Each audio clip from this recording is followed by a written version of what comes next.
Hello, my name is Leila and I'm in the first grade of middle school. The severe control of the government and totalitarianism is one of the most important themes in the stories written by George Orwell.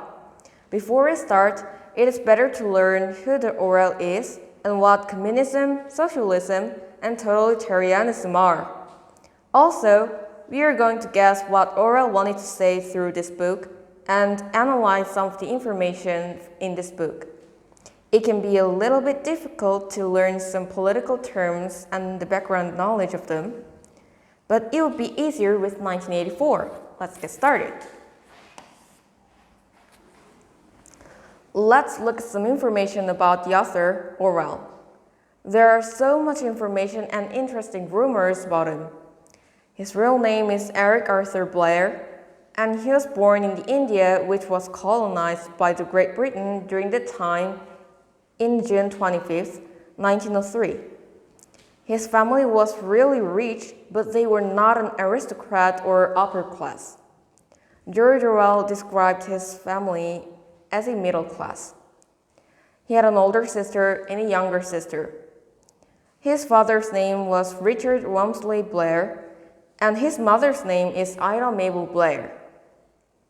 His father was an Indian colonial civil servant, so Orwell could not see his father until he turned 9.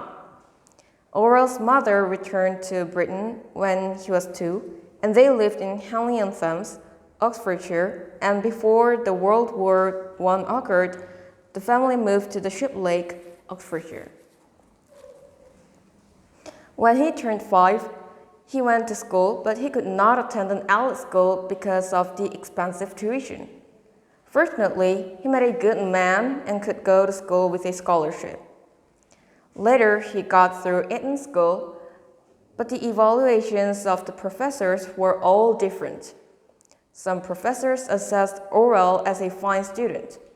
However, on the other hand, some of the other professors assessed him as foolish. Orwell later wrote that the professors had been being too authoritarian, and he insisted that he was bullied because he was from a low class. After he graduated Eton, he became a colonial civil servant and moved to Myanmar.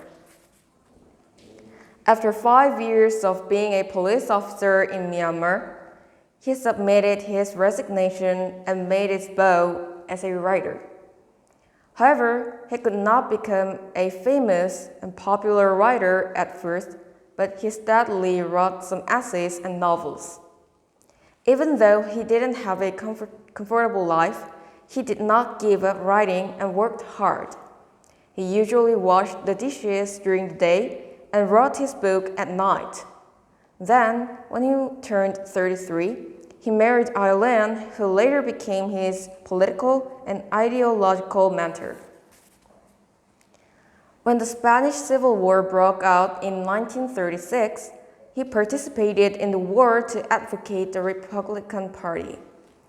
However, he was badly injured, and he, as well as his wife, was on the blacklist, so they barely defected to Spain. But fortunately, they could move back to Britain, although there was some hardship. And Orwell worked as a movie reviewer during the World War II. At that time, he was more settled and wrote The Animal Farm. However, his book was refused to be published due to the acute criticism toward the Soviet Union and Stalin. Therefore, the book was published after the war was ended, and he became really famous. But unfortunately, his wife passed away after a surgery that year his book was published. After Eileen's death, he moved to Scotland and continued writing, but he got tuberculosis and was hospitalized. At the hospital, he married Sonia Brownell and wrote one of his best masterpiece, 1984. Orwell revealed him and his wife as the characters of the book, Winston Smith and Julia. He passed away on January 21, 1950, in London at the age of 46. It It was really a long journey learning about George Orwell. Now, I am going to introduce important characters in the story.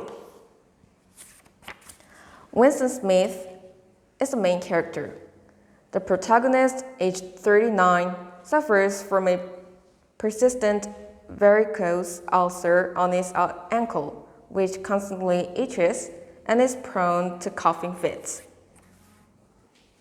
These physical ailments mirrors the distress of London under party rule. Winston is an outer party member, placing him below the inner party, yet above the proletariat in the novel's political and social hierarchy. Winston suspects life was better before the revolution and the rise of the party's power, but he knows the dangers of crossing the party, so remains diligent in his work and tries to keep the appearance of an obedient and unquestioning party member.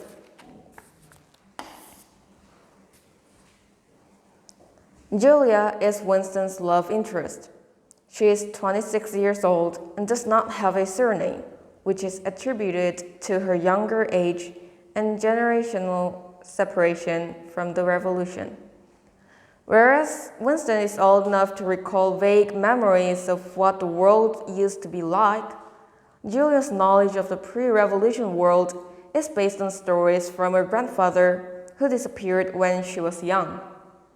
She is identified as the dark-haired girl until her name was revealed after the sexual affair with Winston. O'Brien is an inner party member, placing him above Winston and Julia and granting his privileges, such as access to better provisions and a more luxurious residence. He tends to gently adjust his spectacles in a characteristic fashion, and Winston mistakes the flash of individuality for an unspoken philosophical connection between them. Now, I will introduce the summary of this book. The historical background of the novel is 1984, and the entire planet is divided into Oceania, Eurasia, and East Asia, with only formal wars. The background of this novel is London, but there's not enough food and all buildings were all old except for the pyramid-shaped building. Thought polices installed cameras and microphones everywhere to monitor the residents. They were required to keep their television screens on everywhere because of the government's order. The main character, Winston Smith, was a member of the government that was fixing false records on the past in the Ministry of Truth. He dislikes his party members who uncritically embraces the Big Brother and doubted totalitarianism itself, but he was unable to tell anyone. The moment he committed a thought crime, he entered the camp and died. Julia had a secret crush on Winston, so she followed him around, but Winston had been wary of her for a while, thinking she was a thought police.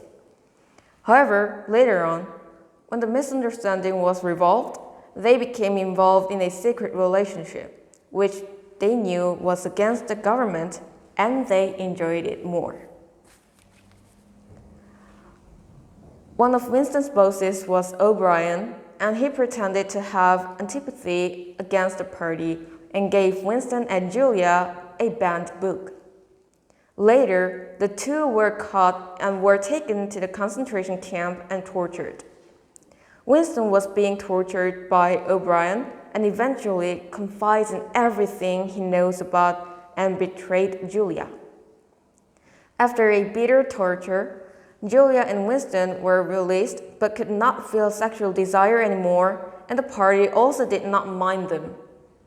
Winston became a person who did not show concern about the rebellion against the party and died loving Big Brother. This book shows us how totalitarianism can make life terrible for both the whole world and individuals. It also illustrates how a dystopian novel depicts the struggle of an individual against a massive system of government. Power corrupts. Absolute power corrupts absolutely. This quote is a famous one of John Emerge Edward Dalberg Acton. This is really similar with what Orwell wanted to say in the story. This quote also makes us to think more about totalitarianism and democracy. It was a really great opportunity to talk about George Orwell and 1984. I personally like the writer and his works, so it was so fun for me that can make this presentation. Thank you for listening and have a nice day.